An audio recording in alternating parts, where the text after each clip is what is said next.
In this video,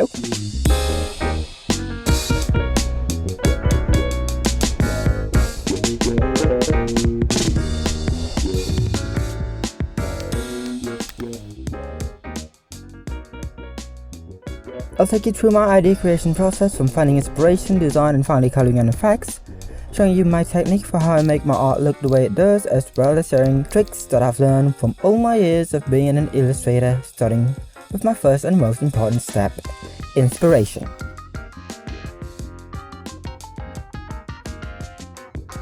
My inspirations shape how my art looks. I get ideas from artists I follow on X, books, and even photos on Pinterest. Pretty much anything with a cute girl in it. It's inspiration. For starters, a fair number of poses that I draw for my characters actually come from photos like these.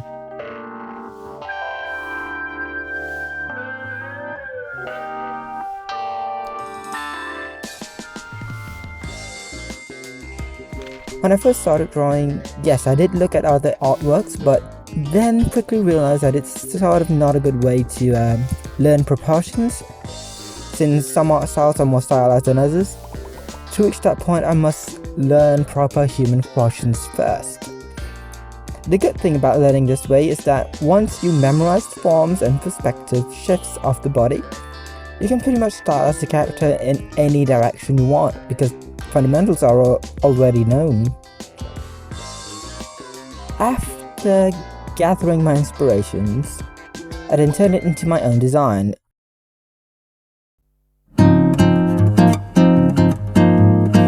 From there, I would then get inspired by elements that I liked and started sketching them out as rough ideas for my characters. This is also why sometimes you'd see me draw up to like 5 or more sketches before locking on to just one idea. I like to make sure that parts of my illustrations are cohesive and would follow a particular theme, either seductive, innocent, a character theme for what I'm drawing. Now, one last thing on design, starting with the sketch. I've seen a lot of beginners, myself included, do far more than necessary during the rough sketch phase.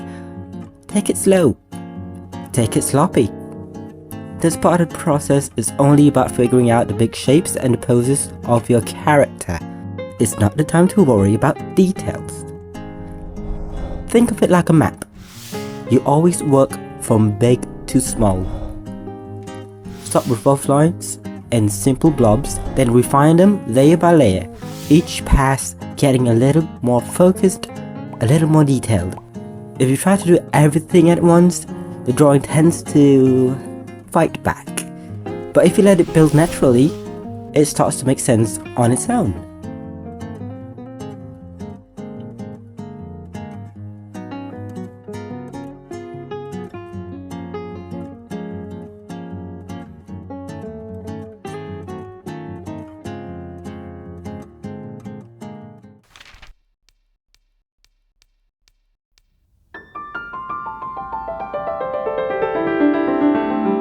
Before we get into the technical side of things, there's something important I want to mention.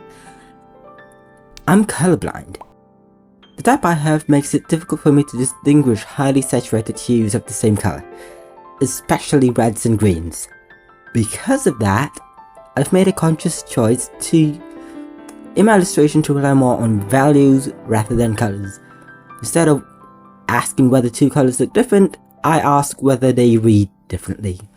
When I'm coloring, you see me stay on the value side of the color wheel a lot when I first start.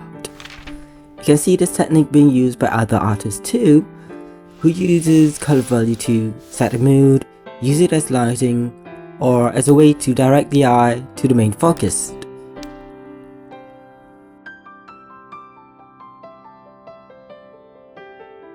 When I first started, I was primarily using Lam's illustrations as a guide, but later shifted to a more painterly style with softer shapes and transitions between light and shadow.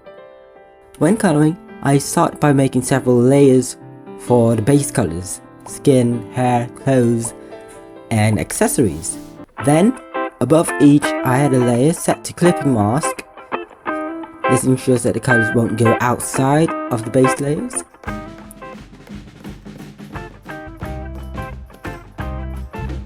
Okay, and I guess that's about it. That was a quick blast through my process for making art, and to finish off, why not a time lapse to show all the tricks I've shown.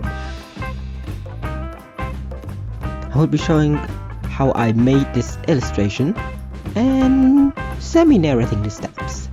These are the inspirations I've gathered. I have the pose already in mind, so the first part went pretty fast. Rough sketch first, then refine it.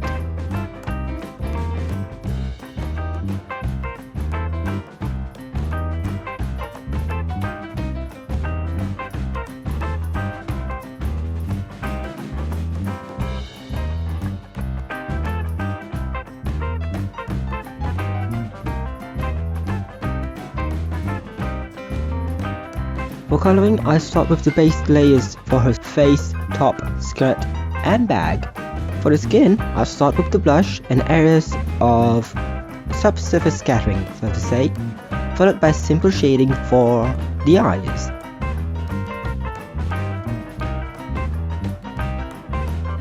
The hair is pretty simple.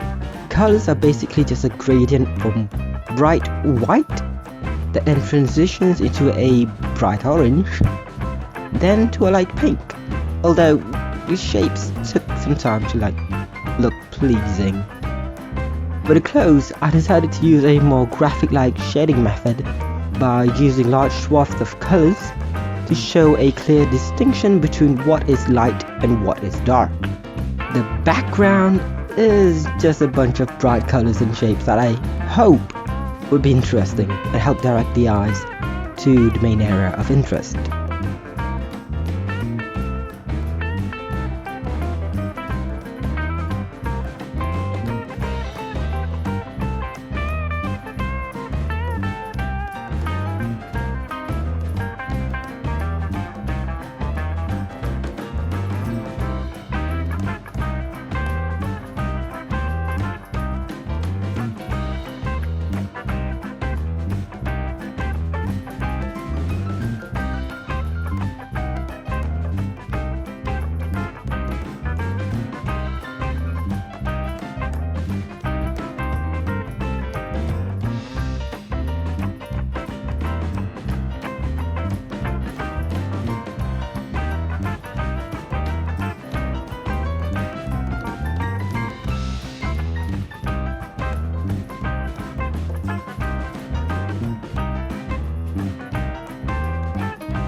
For the final effects, I like to make it a separate layer above all the other layers. The eye streaks are a layer set to color dodge, but the actual eyes are on a layer set to overlay, just to make them have an inner glow of sorts. Interestingly, these ghostly lines that you see here are inspired by some artworks by Rolua? Yeah. The effects are surprisingly easy to do in Clip Studio Paint.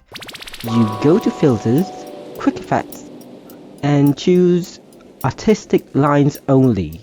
Just remember to merge the layers separately, merge a separate layer, if that makes sense. To finish off, I add noise and some blue. But then after I was done recording, I thought about maybe adding lens flare, which was just a picture of, it was just a picture of a lens flare that I took that I thought looked interesting. That layer was placed under the noise layer and then set to add blend mode, which is pretty straightforward. Anyways, I hope this video was educational. That's my main goal for making these types of videos. And yeah, don't forget to like, share and subscribe, help the algorithm, and leave a comment. I absolutely love comments, especially for this video. I like to know what you guys think of this style of editing.